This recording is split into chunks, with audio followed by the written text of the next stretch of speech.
Good morning, everybody. Welcome to this week's episode of the County Seat. I'm your host, Chad Booth. Today we are going to look at one of the busiest jobs in the county.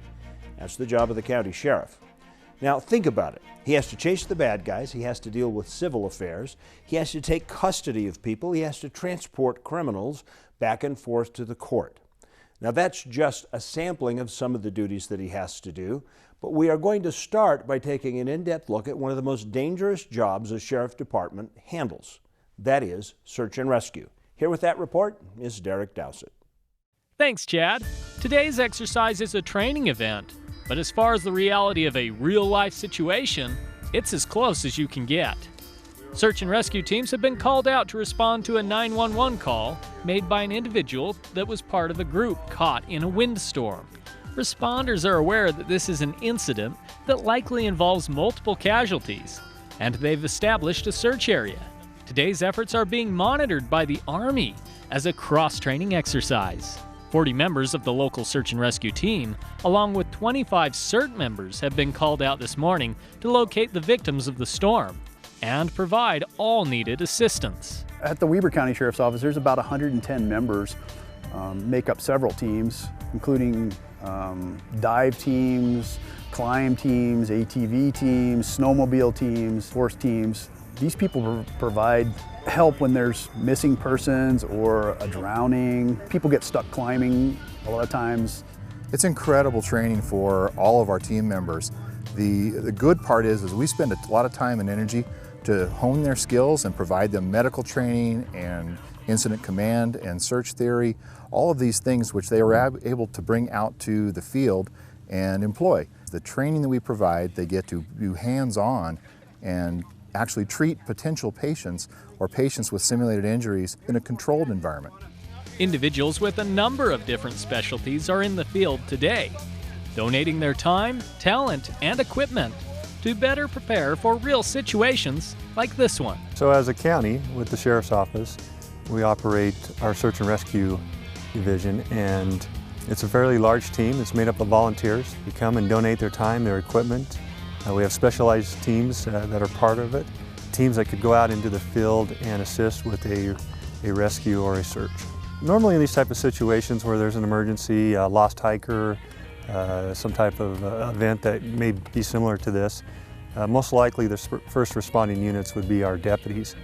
And as they arrive on scene, do an assessment, and then make that call to bring out our search and rescue teams, which are more specialized, and then they deploy out into the field. And so it's working in conjunction with our sworn deputies and the search and rescue teams.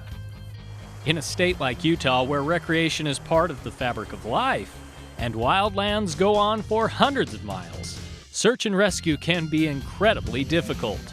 While no one goes out on an excursion planning on getting lost and needing a rescue, there are things individuals can do to help out our search and rescue teams. I think the best thing people can do as they go into the backcountry to help search and rescue is to make sure they communicate where they're going.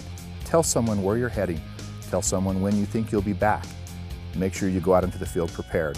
Have the appropriate clothing, have the appropriate food, water with you to make sure you can survive in whatever happens. Search and rescue is just one function of the Sheriff's Office. When we return, Chad will look into some of the other responsibilities that fall under the duties of the County Sheriff. For the County Seat, I'm Derek Dowsett. Thanks, Derek. There are a lot more things to discuss, not only the jobs of the sheriff, but how the sheriff derives constitutionally his authority. Those will all be topics we'll discuss with our panel when we come back on the County Seat. Stay tuned. Kanab, base camp for your southern Utah adventures.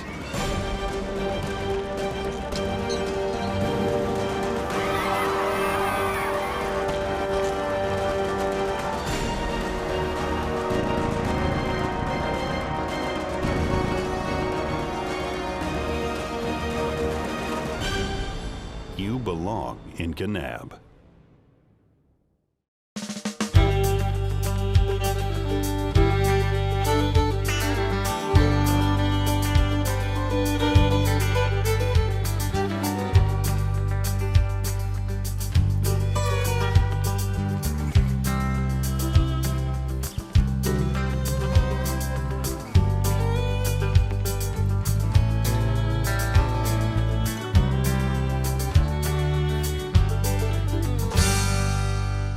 There is a place where the desert comes alive, where rain breaks forth from solid stone and gardens spring from blistered rock. There is a place with enough color to make a rainbow jealous, where boulders are bigger than buildings and cliffs are higher than clouds. There is a place that will straighten your step, tighten your grip, widen your eyes, and open your jaw. There is a place. Planning your next conference or corporate event? The Davis Conference Center offers 70,000 square feet of flexible meeting and exhibit space, plus high-tech audio-visual services that will make your event a success. Whether you're planning a training, meeting, company retreat, wedding, or large convention, let the staff at the Davis Conference Center help you arrange your next event. Located east of I-15 in Layton, call 801-416-8888 or visit davisconferencecenter.com today. Welcome back to the county seat. Let me introduce our panel today. Sheriff Paul Wimmer, who's the sheriff in Tooele County. We also have with us Robert Dekker, who is the sheriff of Millard County, and we have James Tracy, the sheriff of Utah County. Gentlemen, thank you for joining us today. You know, I sit here and think about it. This is a very wide array of counties as far as functions go and size and population. So I'm looking forward to a good discussion. I would like to talk first about kind of the public safety aspects of your job. There are a lot of things, obviously we've seen search and rescue in a story. Somebody's watching, they go, you know, I want to be a sheriff. What does it take? Well, there's the state requirements that, you know, you have to have a high school education and you have to be able to pass the post tests. That's all controlled by the state for certification. But after that, when we're applying for deputies in our sheriff's office, we're looking for diversity and we're looking for capability, because we do have a lot of opportunities that the city police don't have. And you can spread into anything from, I have an aero bureau that we have 3 planes, into watercraft that are required out on the lake, to the regular traditional enforcement like detectives and patrol. We have a bomb squad, K-9, it's very diverse. In a rural county like Millard, Sheriff Dekker, what would you be looking for? Well, we're looking for the same thing. We want deputies that of course, want to be in law enforcement, and understanding the size of our agency, there isn't a lot of upward mobility, so they're going to have to interest themselves in doing law enforcement details like Sheriff Tracy was talking about, but basically the enforcement areas, search and rescue, some specialties. We have SROs and investigators and things like that, but we don't have an aero bureau. We don't have bomb squads, but we gather that help from other sheriffs that do. I think for both of you, they better like to drive, right? Yes. Indeed. Tooele County, you know, over 7,000 square miles. They're going to put some miles on the road, getting to many of the rural areas. But you know, we have multiple divisions as well at Tooele County with the road deputies, the corrections officers in the jail, and then of course we run the dispatch center as well. A lot of people are confused about jurisdictions. They'll see a city police car and they'll equate it with a county sheriff, with a state trooper. Could we talk a little bit about jurisdictions and how they work, you know, within your county? There's a real simple way to put this. The sheriff's offices have concurrent jurisdiction in every part of the county. But our primary jurisdiction is in the unincorporated area. That's the parts that are not within a city or a township, or town, I should say. So we can go into a town. We still have all the authority that we had when we were not in the town, within our county limits. Of course, there's 29 counties in the state, so each county has its own sheriff's office.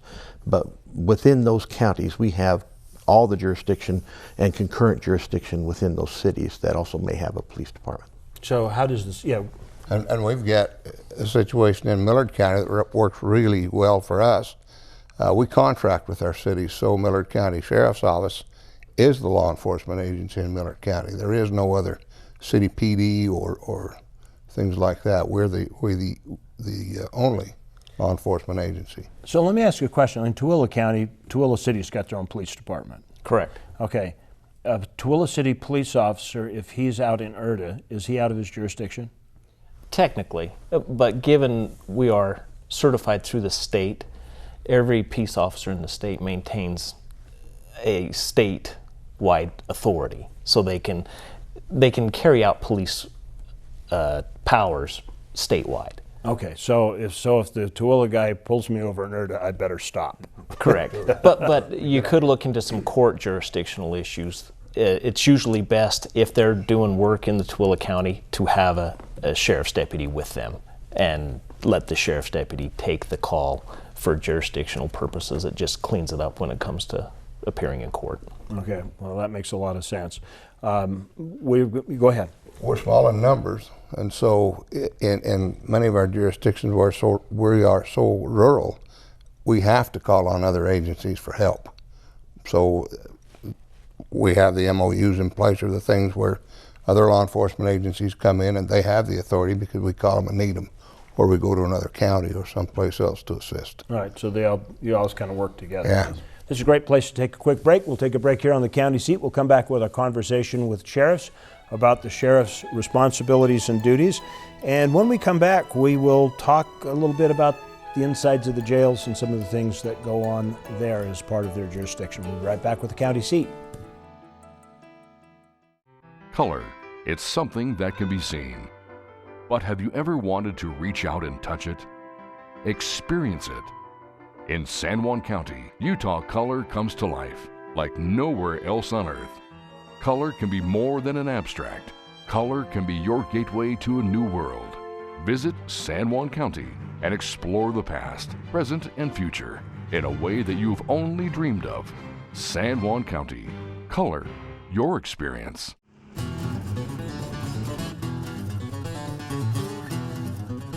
Unlimited opportunity for adventure. It's all about knowing where to look.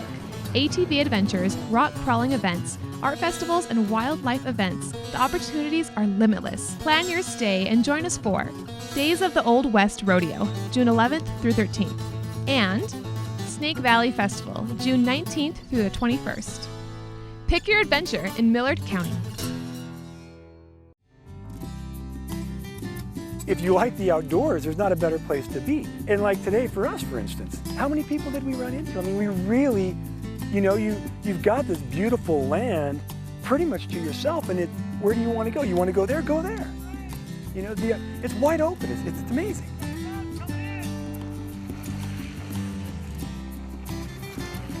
Isn't it time you found the balance you've been looking for? Uinta County, Utah. You go through the day-to-day repeating what you did yesterday. Don't you wish you could access that piece of your life that's missing? You just might find it in the air. June 18th through the 28th in Parowan is the biggest glider competition in the country. Watch as these pilots take off into the blue and soar for hundreds of miles on nothing more than thermals and their skill. Learn from the pros and find out how you can become a pilot yourself. The Parowan Glide Festival, June 18th through the 28th. Find out more at cedarcityayl.com. Welcome back to the county seat. We are talking today with some of Utah's county sheriffs about the sheriff's office and some of its duties. There's one area that I would like to touch on for a minute. There's a lot of, people think the sheriff's office is criminal and jails and hauling people to court, but you have a civil function in law enforcement. Could you explain a little bit about that part? You bet. We're responsible to see to the paper service, whether it be divorce papers to be served or protective orders to be served. We do an awful lot of that. It is the sheriff's department that is to oversee that. Okay, very good. And I would like to shift our conversation for a minute to jails. They say you're going to end up in a county jail, and some people still have a problem understanding whether there's a city jail, a county jail, or a prison, and so what kind of prisoners do we find, or inmates do we find in a county jail? Well, that differs by county also. Within our county, we have no other jails, just the sheriff's office, county jail. There are some holding facilities where people end up temporarily. Some police departments will have and staff a temporary holding area, but that's not the jail. We receive in Utah County all the convicted misdemeanants, and then those felons that are under a condition of probation, which is a different animal. But before that, and because of the overcrowding, we don't, in Utah County, based on a directive from myself, we don't book pretrial B and C misdemeanors. They don't come to our jail. Where do they go? They're released with a citation. Okay, very good. Different in your counties? Go ahead, Sheriff. Ours is very similar to that. We take very few B and C pretrial. They're usually cited and released. And I take them all. If there's a need for them to come to jail, we'll take them. We also house state inmates there as well. So you're a contracting office. Yes. Do the county jails ever see a federal inmate? They can, and sometimes on transport they will. I also contract with ICE, and we have about 200 ICE detainees that are here locally for their deportation hearings. So that's a separate contract under ICE. They pay the full cost. It's not a cost to the county. But in one respect, people need to understand that every person, no matter whether they're a homicide suspect all the way down to a reluctant traffic offender that won't change his ways, they're all in the jail at some point, either pre-trial or post-trial. Is that a bigger part of your budget than patrol? Running the jail? Yes. Big part of it. Yeah. Yes. Wow. Yeah. Okay. My jail budget is larger than my enforcement budget. Wow. And so is mine. That's quite a thing to think about, you know, if you just stop and pile it all up.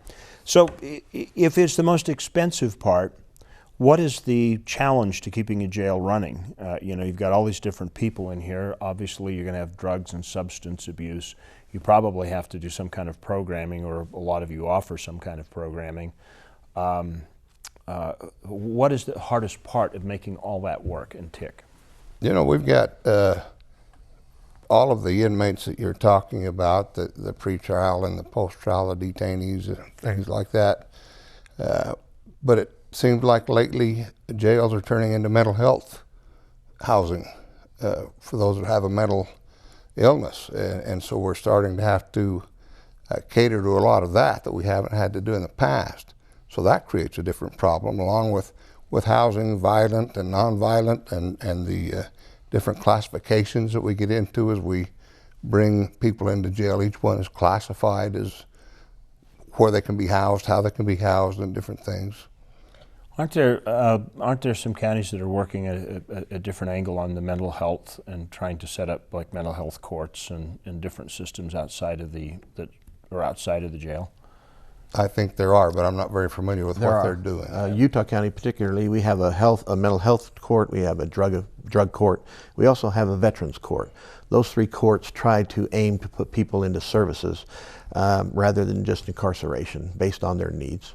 Does that help the cost of operating the jail? It doesn't lower the cost, but it does give a better result, and it does take some pressure off the incarceration. Some of those people can be put on ankle bracelet monitors and left at home, which is a cheaper alternative as long as they're getting their treatment and going to their therapy. Okay, very good. So let's talk a little bit about programming. Are any of you programming counties as far as your jails? Does that work? There's always challenges in, sometimes there's even challenges in measuring the success of a program. And it often takes a program a few years to really understand whether it's working or not. I know in Tooele County, our drug court program is probably one of the programs that we're committed to keeping because it has shown some success. And even if you have limited success, it's usually worth it in order to get someone corrected. I mean, that's the whole term, corrections. And the whole point is to correct people's behavior in hopes that they do not return to your facility. I mean, because 100% of the people that are in a jail are going to be released. Either they go to prison or they come back into the community. The largest group comes back into the community. So with that thought in mind, you know, we can incarcerate them and just release them again with no programs as the same less educated, criminally motivated, possibly angry person, substance abused, you know, abusing person that we got in, or we can try to make a difference in their lives and offer them opportunities to make a change. So we have a lot of programs in our jail, and one of our most successful ones is the jail industries, which only 3 jails in the United States run. It's patterned after the same thing as in a prison, where you can get a job, we take them to the job, they learn how to work, they learn work ethic and responsibility, and they get paid. We take part of that pay as payment for their costs, and then part of that they save for when they get out. They can start their life without having a burden financially. We also take monies if they have any kind of fines. That's a big program that's been very successful. We have people who are managers now in businesses that they started as an inmate worker. In the last 20 years, and 2 of you have got 30 plus years of experience, do you see the drug problem as becoming a bigger problem?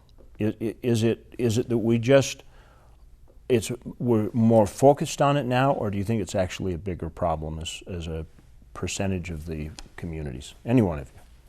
I think it's a bigger problem. In my years in law enforcement, I've dealt with drugs or narcotics in 40 plus years of law enforcement. But what we're seeing today and how quickly it's changing the view of our youth particularly, I think it's a scary thing to look at, because they do change. That what is offered out there now has changed, and what you make a law against that thing, and then they come up with something else, and it's always moving and evolving from one thing to another, and nobody's understanding the real danger of it. You have, I mean, you were really heavy into that for a while. Yeah, I was undercover for 3.5 years, but it seems that there's more of the harder narcotics available for a cheaper price comparatively than at any time. And Utah County in particular has a heroin problem. We're losing a lot of youth to overdose deaths, and it's just tragic. Wow, that's alarming. We have to go to a break, otherwise I'd ask, where do you think we go with it? But maybe we can save that for one of our conversations when we come back. Stay with us. We'll be right back with the county seat. We're talking with some of Utah's county sheriffs today about their job, their office, their responsibilities, and some of the ways they interface with the community. We'll be right back with the county seat. What would you do with an extra day in Utah Valley? Explore the Wasatch Mountains? Snap a family photo at Bridal Veil Falls. Cool off on Utah Lake or the Provo River.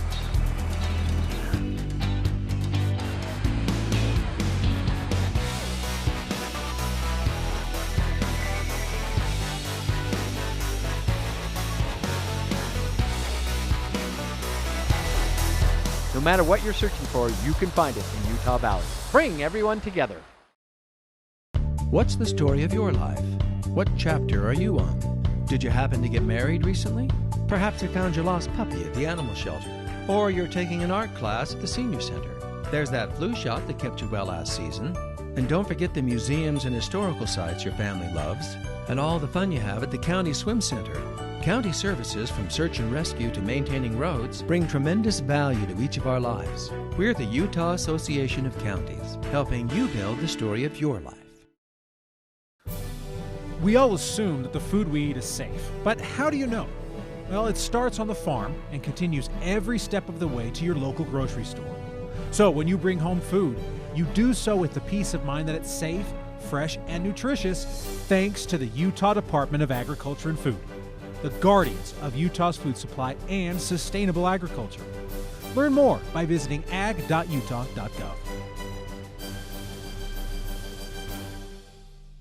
The weekends just never feel like they're long enough. By the time you get to a destination, you're worn out and you may need a vacation to recover from your last vacation.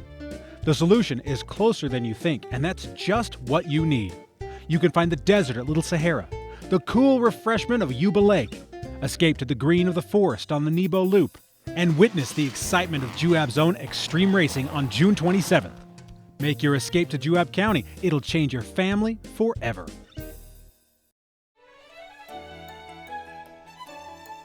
Welcome back to the county seat. We're talking with 3 of Utah's county sheriffs, each from their respective sheriff's offices. And,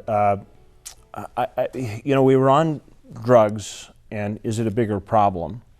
And, I'm always challenged with this, because the constitutional side of me says legalize it. The compassionate side says you can't do that because people will just continue to mess up their lives.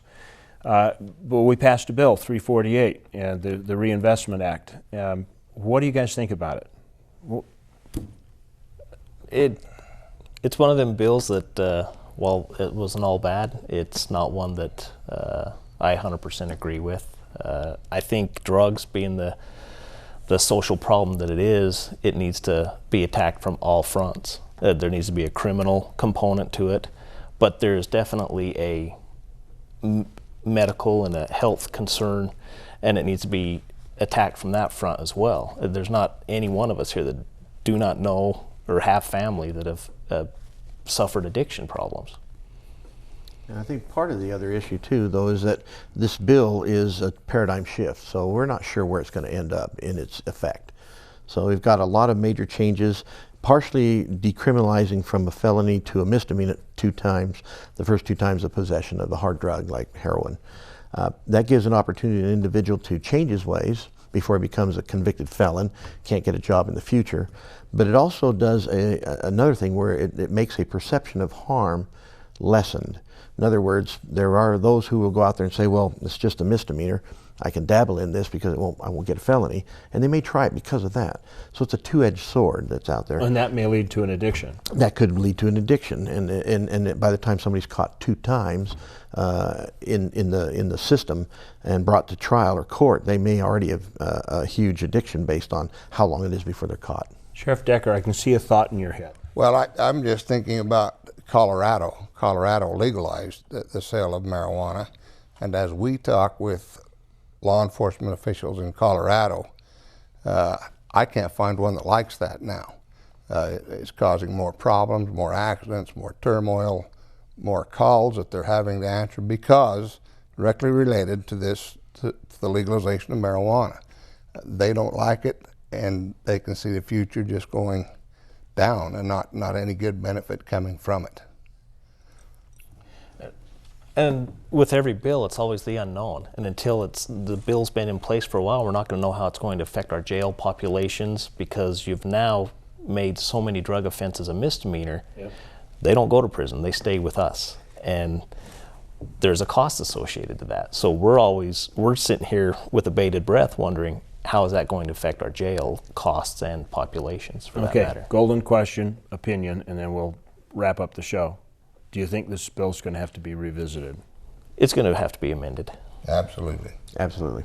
Okay, there you go. Folks, thank you so much for inviting us into your homes each week for the county seat. We appreciate you allowing us to have this conversation and to get you involved. Remember, local government is where your life happens. Be involved, be part of the solution of running county government. Thank you. Share this with your friends. We'll see you next week on the county seat.